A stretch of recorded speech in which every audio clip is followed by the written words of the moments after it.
2, 1, 2. Okay. 1, 2. Oops.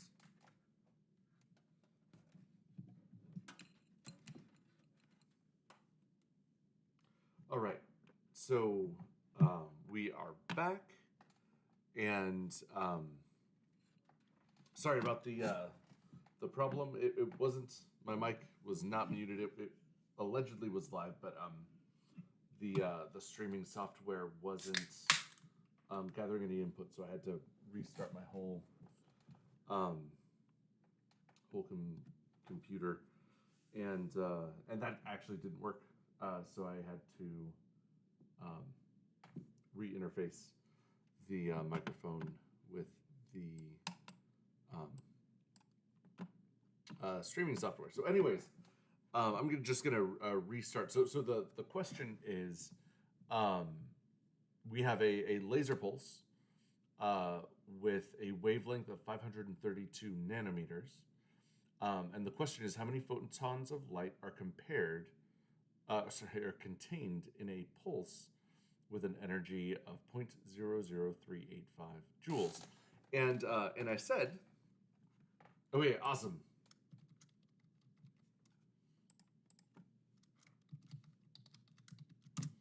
And just so you know, I'm restarting the explanation. I know you've seen me write the things, but you haven't heard the audio that accompanies it, which is important. So we're asked to find how many photons of light are contained in this energy pulse, and we're given the wavelength of the pulse and the total energy of the pulse. Now, as I said before, we have these equations. Frequency times wavelength equals the constant speed of light, and energy is equal to Planck's constant times frequency. And both of these equations relate to the wavelength, frequency, and energy of a single photon of light. All right, these relate to a single photon of light. This number, however, this energy, this is the energy of the pulse, and the pulse contains many, many, many photons, right? This pulse contains many photons. And so the way we can find how many photons are in this pulse is if we take the total energy, right, the energy of all the photons in the pulse, and divide that total energy by the energy of one photon. This is going to equal the number of photons in the laser pulse.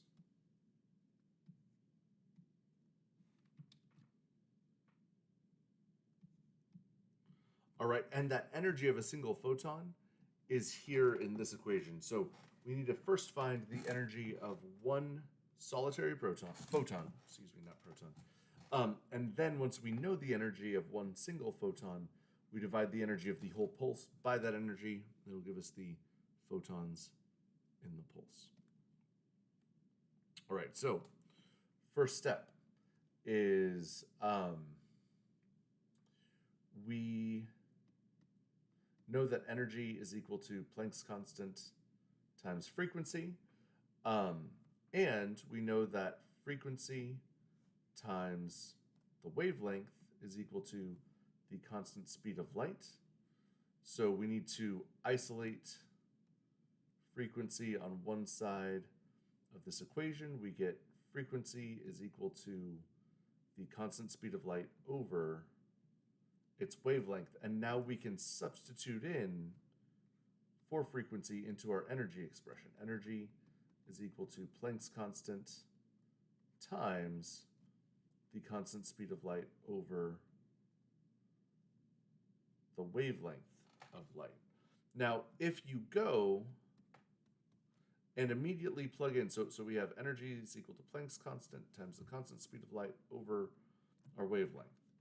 Planck's constant is 6.626 times 10 to the negative 34th joules times seconds. constant speed of light is 3.00 times 10 to the 8th meters per second. If you divide this by our wavelength, which is 532 nanometers, you instantly run into a problem. And that problem is our wavelength was given in units of nanometers, but the constant speed of light is given to us in units of meters. So we need to do a unit conversion here so that everything, all our units will cancel other than joules because we're finding energy. You'll notice that our time units cancel, so that works out, but we just need to have our length units cancel as well. So before we crunch our numbers, we need to complete that unit conversion.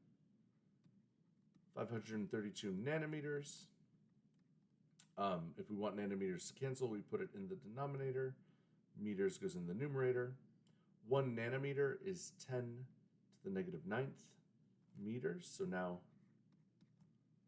nanometers cancel. And when you multiply this together, your calculator will tell you that the answer is 5.32 times 10 to the negative 7 meters.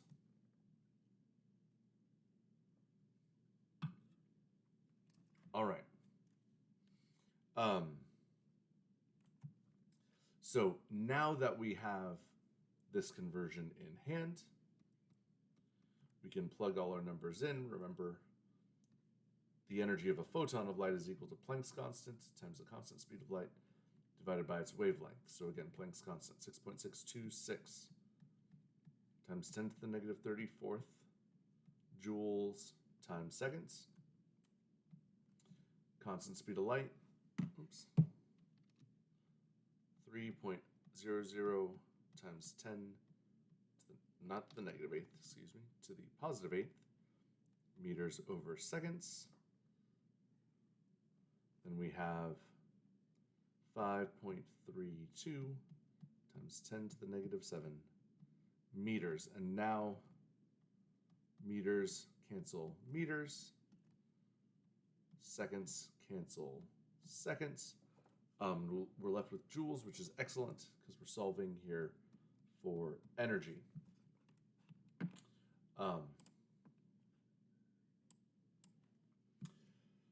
So let's see. Let's crunch our numbers. 6.626 divided by. All right. So our energy, the energy of a single photon, we're limited to 3 sig figs, comes out to be 3.74 times 10. Let's see, to the negative. And let me figure out my exponent real quick. To the negative 19th joules. Now, this is the energy of one single photon of light. And we can now use that in conjunction with the total energy of the pulse to find out how many photons of light are present. All right, so now we take our total energy of the pulse, 0.00385, divided by 3.74 times 10 to the negative 19th.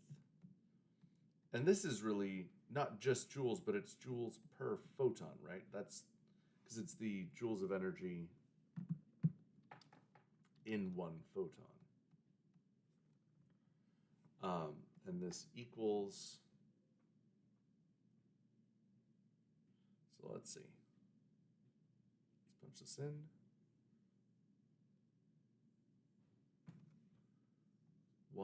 Let's see, 3 sig figs, 0.03 times 10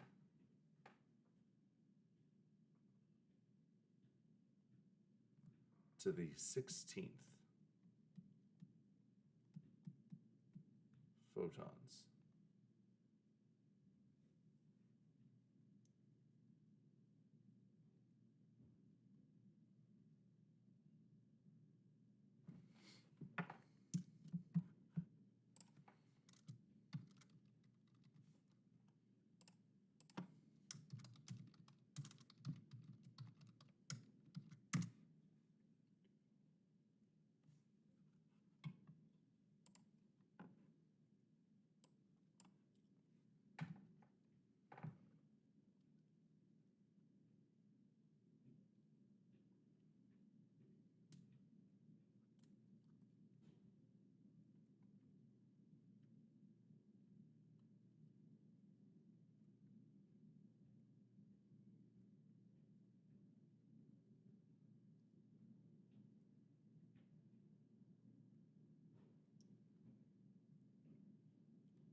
All right, so let's talk about formation reactions.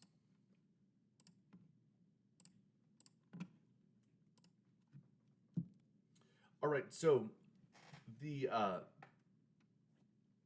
okay, totally. So the definition of a formation reaction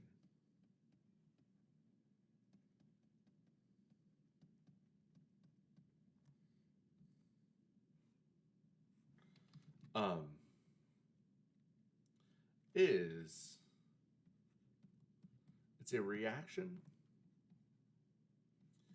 that forms, obviously, a single compound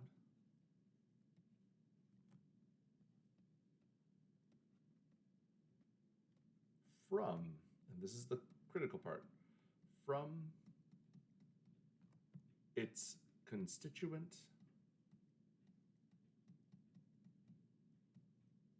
elements.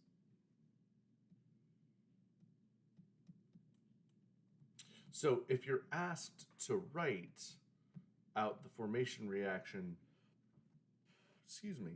of iron 3 oxide,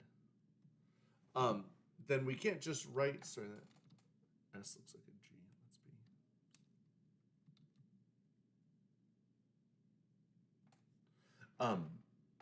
Then we can't just write any reactants that form iron 3 oxide. We need to do it from its constituent elements. So iron in its elemental form is just solid Fe. And oxygen in its elemental form is O2 gas. All right, so these have to be the reactants for the formation reaction. And then we have to balance, right? So we've got iron and oxygen. On the reactant side, we have 1 iron, 2 oxygen. The product side, we have 2 iron, 3 oxygen. First thing, always go for the easiest ones first. We need 2 irons. So we're going to multiply Fe by 2. Now, the trouble here comes with oxygen, because we have 2 on our reactant side, 3 on our product side. So to get this to balance, we actually need to multiply by 3/2. And when we do, 2 cancels. And now we're balanced. However, you can't ever leave a denominator in a balanced chemical equation. We can use fractions to balance, but we can't leave them that way. So we need to multiply everything by that denominator so it cancels, and we're just left with whole integer numbers. All right, and when we multiply 2 by everything in this chemical equation, we get 4 iron atoms plus 3 molecules of elemental oxygen, producing 2 molecules of iron 3 oxide.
Okay, totally. Yeah, you can totally use the fraction to balance the chemical equation. You just can't leave it in there. So you get rid of it by multiplying everything by whatever denominator of the fraction you choose to employ.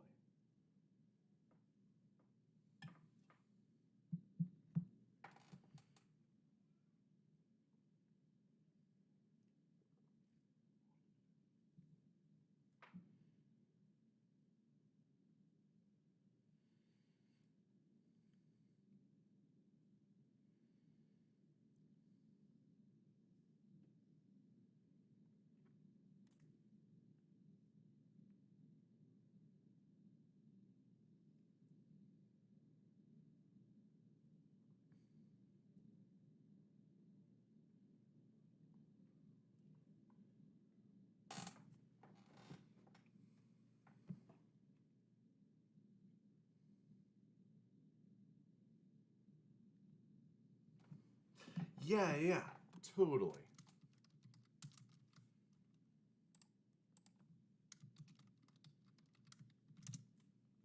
So molality is just a well, it's a concentration unit, and it's a little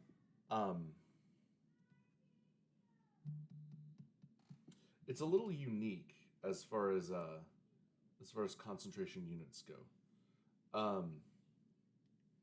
So molality. Oops. Let me see. So molality is equal to moles of solute divided by kilograms of solvent.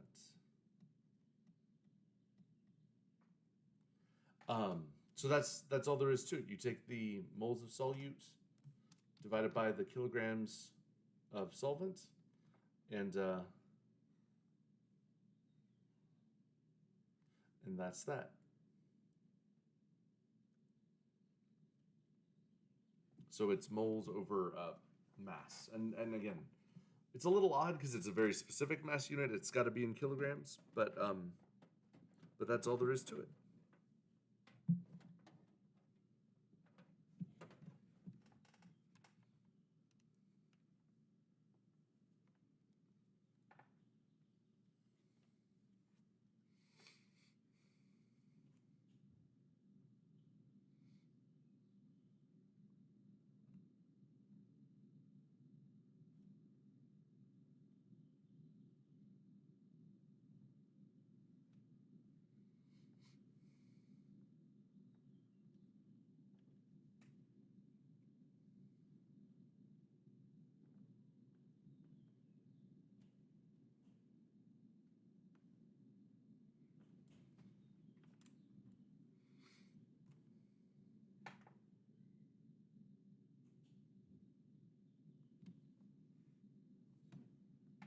The difference between molality and molarity is the denominator.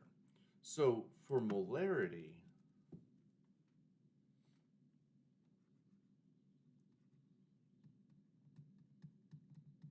molarity is moles of solute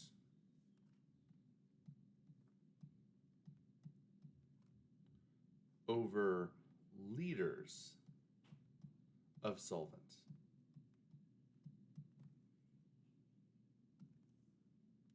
So it's just a swap out of denominator. Molality uses kilograms of solvent.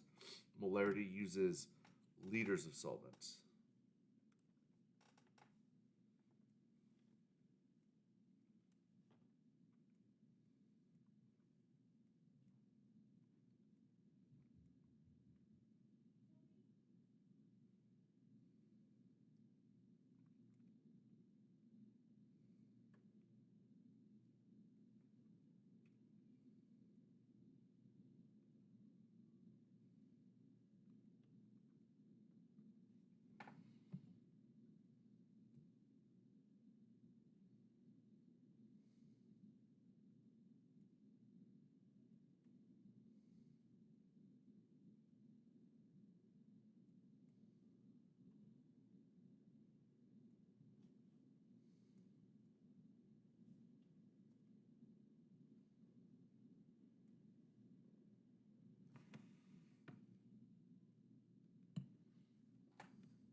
Okay, let's see.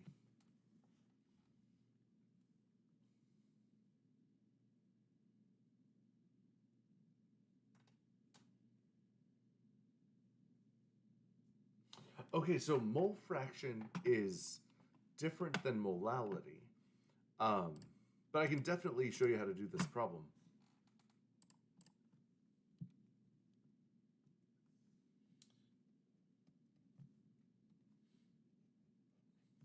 So let's take a look. Now the mole fraction, oops.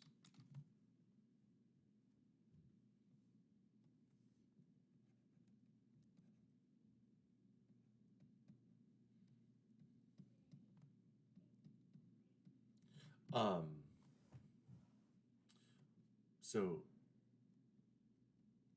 mole fraction, which is represented with the capital Greek symbol, symbol.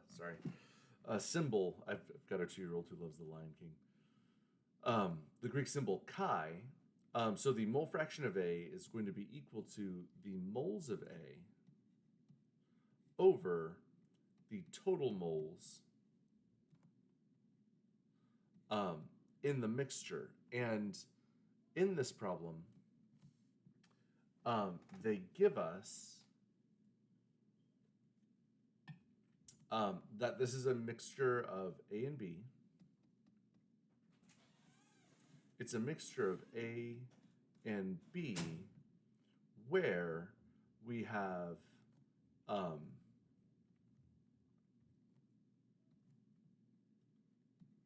50 moles of B and 25 grams of A. But then they tell us the molecular weight of A is 25 AMU. So our total moles, our denominator here, there we go. Our denominator is going to be moles of A plus moles of B. And then obviously our numerator is moles of A, so that's going to be the place we want to start, is calculating how many moles of A are in this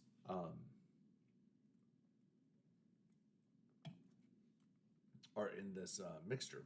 So we have 25 grams of A. We want grams of A to cancel. I to convert to moles of A, and we're told that 1 mole of A has a mass of 25 grams. So grams of A cancel grams of A, and we have 1 mole of A. And so that's our numerator. Our total moles will be 50 plus 1, so 51. So the mole fraction of A is 1 over 50 plus 1, right, or 51. So our mole fraction here is going to come out to be, let's see, 1 divided by 51, which is 0.0196. Mole fraction, a mole fraction doesn't have units, because it's moles in the numerator, moles in the denominator.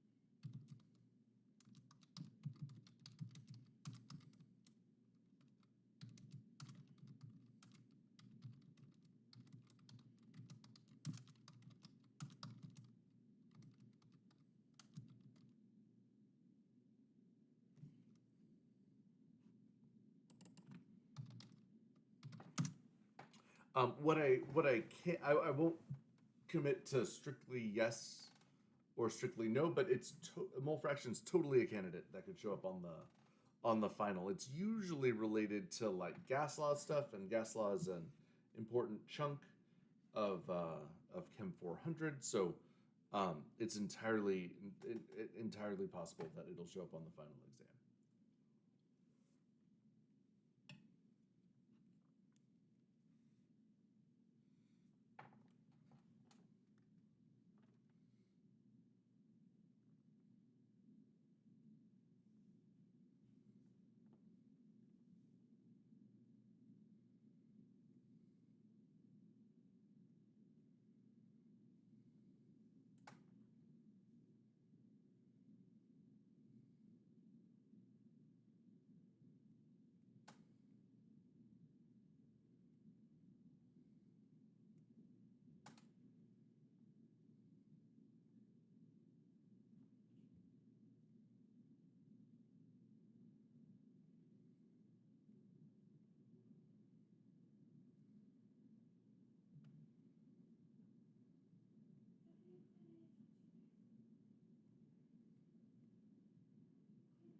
So it actually wouldn't.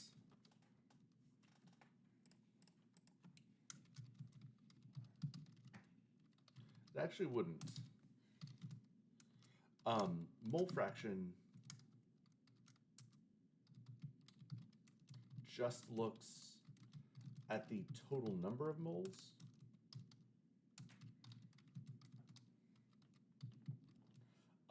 Not the identity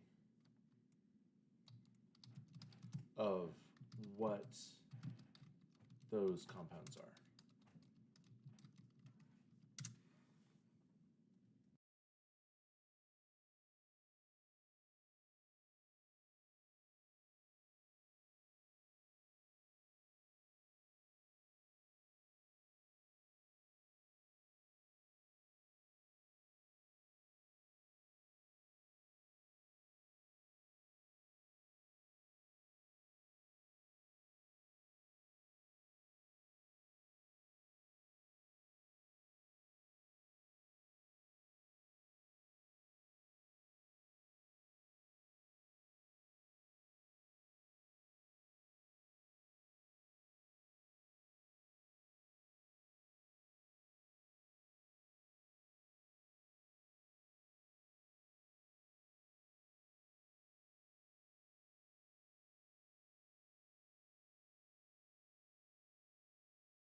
Totally. So the ideal gas law,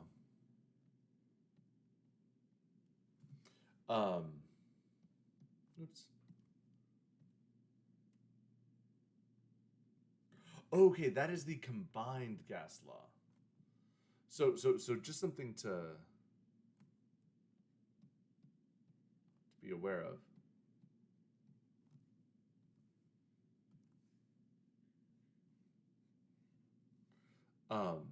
is the ideal gas law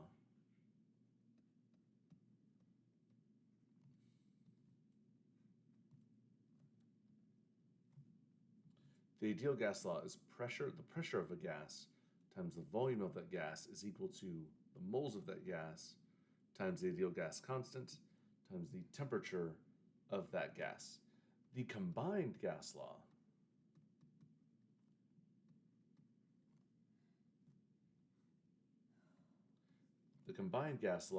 is the one where you have initial and final stuff. It's the initial pressure of the gas times the initial volume of the gas over the moles of that gas times the temperature of that gas is equal to the final pressure of the gas times the final volume over the final number of moles times the final temperature. Excellent question. Excellent question. So here's honestly, this is how you kind of determine which one is applicable to the problem that you're doing.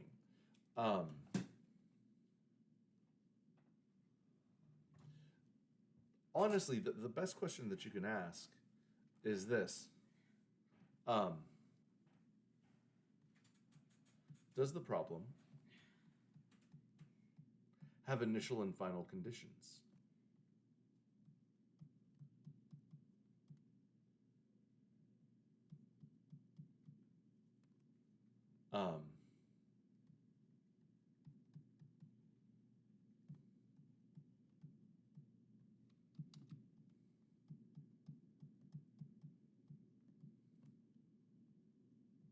Does the problem have initial and final conditions? Because if it does, then you're going to want to roll with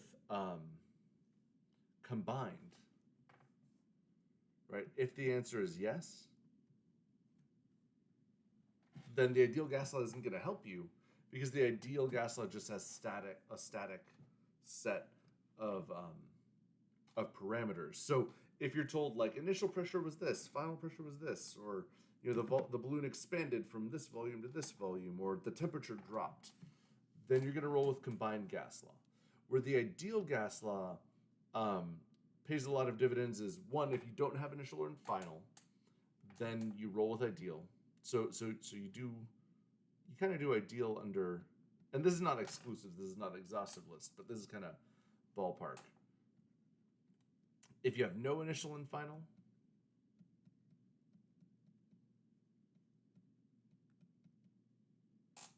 then ideal gas law is the one you roll with. Also, for stoichiometry problems,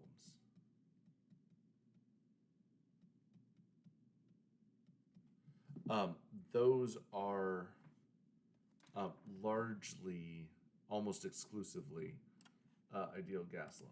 So the first thing that I'd look at is, do you have initial and final conditions? Because that is dead to rights combined. If you don't have them, you're going to have to roll with something else. And if you're rolling with something else, it's usually going to be the ideal gas law. Though Dalton's law of partial pressures is another one to keep in mind.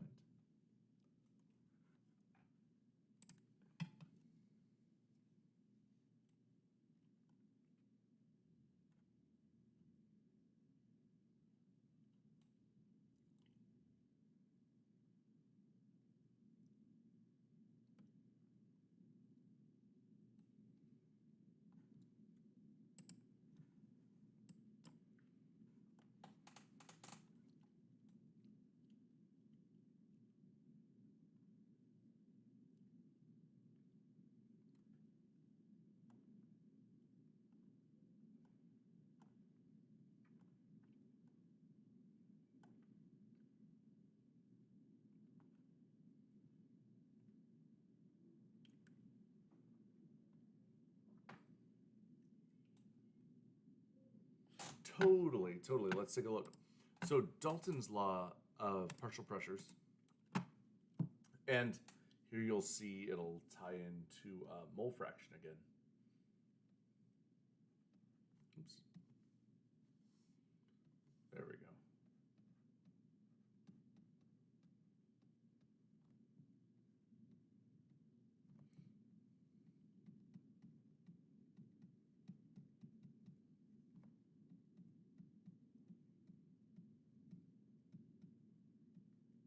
Yes, the final is definitely going to be a doozy, for everybody. It's definitely a challenge. Okay, so Dalton's law of partial pressures has a couple different ways of formulating it. The first says that it has to do with the pressure of mixtures of gases. All right, so one way to say it is the total pressure of a mixture of gas is equal to the partial pressure of the first component of the mixture plus the partial pressure of the second component of the mixture plus ...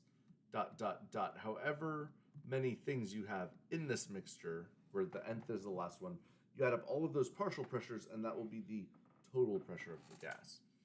The other way that you can write Dalton's law of partial pressures is you can say that the partial pressure of component number 1 is equal to the mole fraction of is equal to the moles of number 1 divided by the total moles in the mixture. Just make this a little clearer. There we go. So these two equations are two different ways of writing Dalton's law of partial pressure. Some are more useful in some problems, or they each have their uses. Some problems will lend themselves to one over the other, but they both give you the correct answers either way. And actually, I have to go.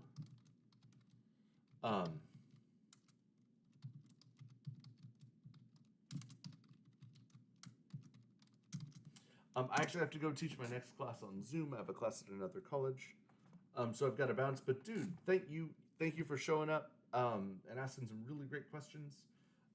You know where to find me. We've got 3 more office hours this week.